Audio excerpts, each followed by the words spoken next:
Matapos ang nakakagulat na last panel na kung saan ay nakahandusay na itong si Hisuke, ngayon na i-review na natin ang chapter 229 and 230 ng Sakamoto Days ay sa wakas matutungayan na natin ang mga sumunod na eksena matapos naposas ng pulis itong si Lu at madeklara si Hisuke na patay na mula mismo kay Kumanomi, na kung saan ay dito nyo masasaksiyan ang napakaangas na comeback at bakbakan pati na ang pagdating ng unexpected fighter. Kaya may this is Mr. Meken at huwag na natin patagalin pa, let's go! Nagsimula ang chapter dito kay Hisuke na bumagsak na. Nasabi naman ni Kumanomi na sa wakas ay patay na ang duming to. Sabay umalis na sila. Nasabi naman ng lalaki na nakamaskara na ngayon ay oras na para habulin na raw sila Sakamoto. Nasabi naman ni Kumanomi na maghanap na raw ito ng sasakyan. Subalit kumilos naman si Hisuke at nagkaroon na ngayon ng consciousness. Bagay na ikinagulat ng lalaking nakamaskara. Sabay sinangga niya ang atake ni Hisuke. So buhay pa pala si Hisuke. Nasabi pa ni Hisuke na hindi kayo makakatakas. Sabi naman ni Kumanomi na ha? Ano ba yung baliw na yan? Sabi naman ng nakamaskara na natanggal daw nito ang kanyang balak na may armor implants daw siya sa ilalim ng kanyang epidermis. Ito raw kasi ang standard sa mundo raw ng pro wrestling. Nainis naman si Kumanomi na nakatingin kay Hisuke na sabi sa kanyang isipan na ang lalaking to, hindi raw talaga ito umaatras, nakakainis raw. Nasaan na naman daw kaya siya tatargetin nito? Kung kaya't minagnet naman ni Kumanomi ng isang billboard at binato ito kay Hisuke na bahagyang naiwasan ng atake. Napansin naman ito ng isang nagmamaneho na sabing may aksidente raw. Subalit pinahinto naman ng lalaking nakamaskara ang sasakyan, bagay na ikinagulat ni Hisuke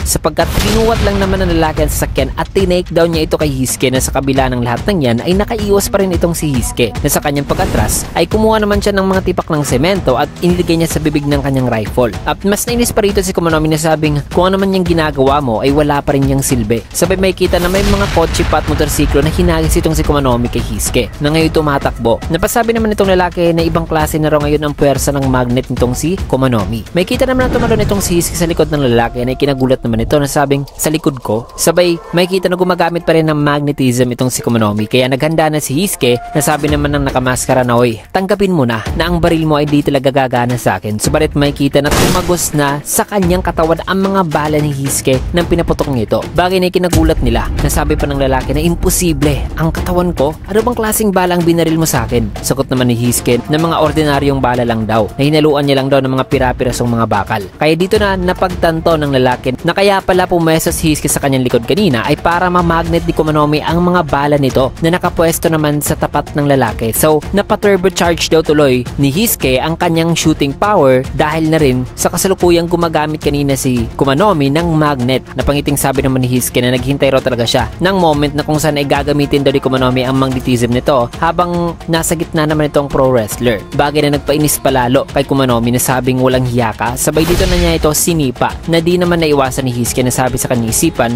na gumana siya. Nagawa ko na pero mukhang ito na ang katapusan. Agad naman kumilos itong ipong si Hisuke at kinuwang baril ni Hisuke. Nasabi naman sa isipan ni Hisuke na paumanhin Hisuke. Hindi na raw niya kaya pang maiangat ang kanyang kaliwang kamay. Na kahit na sa distansya raw ito ay sa tingin niya ay hindi niya na raw kayang barilin itong si Kumanomi. Na nagmamagnet na naman ngayon ng isang stop sign. Subalit pinalapit naman ng kanyang ibon ng scope ng kanyang rifle at nakita dito ni Hisuke mga kaibigan sa isang distance itong si Lu na nakaposas at tinutukan na ng baril. Nagulat naman si Hisuke na sabing Lu, sabay dito na niya mabilis na ikinasa ang kanyang sniper rifle at nakapagpaputok mga kaibigan na kung saan inadaplisan naman ang tenga ni Kumanomi, pero pagdating dito sa pulis ay tinamaan talaga ni Hisuke ang kamay nito at naputol ito mga kaibigan. Bagay na kinagulat ng lalaki at napasigaw na sabing ang sakit, ano bang nangyari? Nagulat naman si Lu at napatingin sa isang distance sa sabing sino nagligtas sa akin. May kita naman si Hisuke na naiyak sa tuwa. Nasabi naman ni Hisuke na oo, masaya kong malaman yun. Masaya raw siya na nalaman niya na tinamaan ang lalaking nasa harap kanina ni Lu. Makikita naman na nakangiti sa inis si Kumanomi na sugatan ang tenga na sabing masaya kang ano sapagkat may kita na bumaon pala ang stop sign sa tagiliran ni Hisuke na nakatayo pa rin mga kaibigan despite sa kondisyon na yan at di pa rin sumusuko. Kaya dito na naganda ulit si Kumanomi na sabing ansama naman talunan. Yun na sanang huling tsansa na mapapatay mo ko pero mas pinili ni Hisuke mga kaibigan na barilin ang nasa harap kanina ni Lu. May kita na di na nakakilos pa si Hisuke na buti na lang ay nasangga ng former order member na si Kamihate ang atake ni Kumanomi na nagpabigla naman kay Hisuke na sabi naman ni Kamihate na magaling Hisuke. Ang distansya ng pagbaril mo kanina ay 8.2 kilometers daw na nabit raw nito ang kanyang record. Na expected daw mano yan kay Hisuke na na-broke daw nito ang world record. Nagulat naman si Hisuke na sabing Kamihate. May kita naman na pinipigilan pa rin ni Hisuke ang bleeding mga kaibigan kaya sabi dito ni Kamihate na ha? Nasa bingit ka na pala ng kamatayan? Tinamaan mo talaga ang target kanina sa distansyang yun habang nasa ganitong kalagayan ka pala. Sagot naman ni Hisuke na oo pero wag na niya raw itong pansinin pa. Sabay Sabay nagpasalamat siya sa pagdating ni Kamihate. Sagot naman ni Kamihate na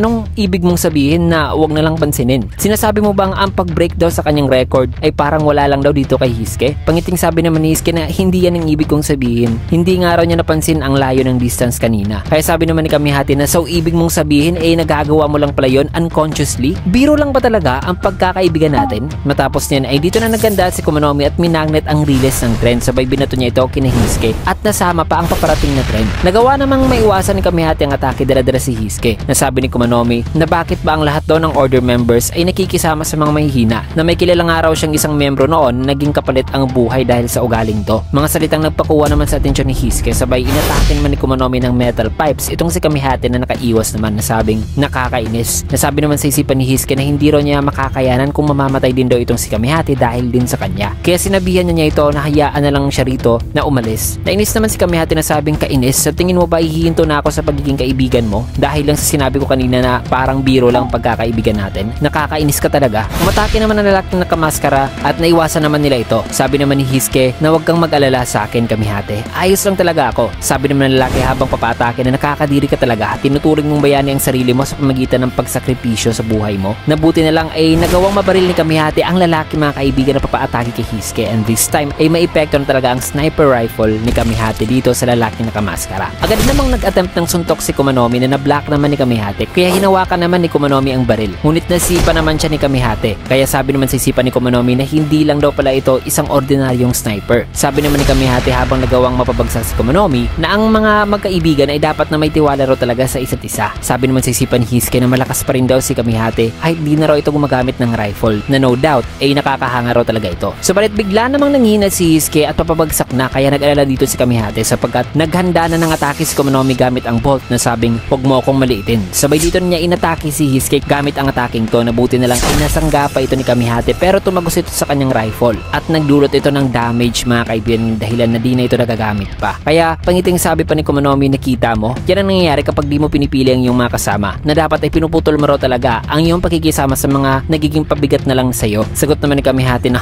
ganyan ka pa rin mag-isip? Well, di naman kita masisisi kasi ganyan din ako noon. Sagot naman ni Komonomi na tugon naman ni Kamihate na iniisip ko ba na mas malakas ako dahil ako lang ang mag-isa? Sure, nararamdaman ko rin na minsan ay nagiging pabigat na lang sa akin ng iba pero hindi raw yan ang sukatan ng pagiging magkaibigan. At ang mga nagsasalita lang daw ng mga walang kabuluhang salita ay ang mga hindi raw nakakaintindi sa galing ni Hisuke. Sagot naman ni Komonomi na hindi. Ikaw rito ang hindi nakakaintindi. Kayong mga snipers ay di na ngayon makakagamit pa ng baril kasi sira na ang kay Kamihate mga kaibigan at hinanghinaan na si Hisuke na hindi ba raw nakikita ni na Kamihate ang kanilang sitwasyon ngayon? Sagot naman ito na nakikita ang sitwasyon. Alam na alam ko mismong sitwasyon namin ngayon. Gaya na lang ngayon, Lunes ngayon at ang oras daw ay 10:03 and 7 seconds AM. At may clear skies daw ngayon na may humidity naman at 32%. Ang hangin naman daw ay nasa 1.5 meters per second na nagmumula raw sa northeast. Kaya perpekto na raw ngayon ang kondisyon para sa kanila na ang weather helicopter ay dadaan na raw dito ngayon. Kaya itong si Komonomi raw ngayon ang mamamatay ayon kay Kamihate. Sabay itinuro ni Kamihate ang helicopter na kung saan ay naghanda naman si Hisuke. Nasabi pa ni Kamihate na nakuha mo ba partner?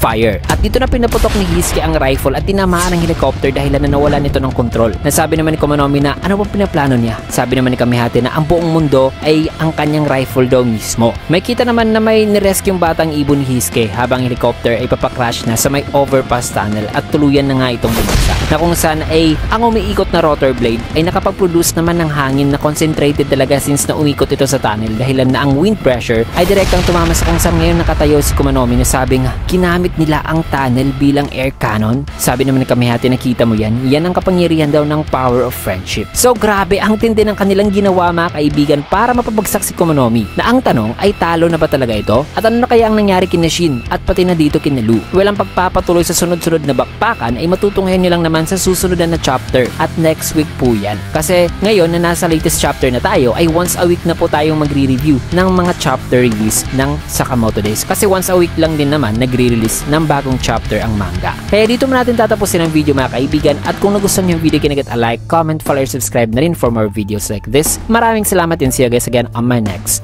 video.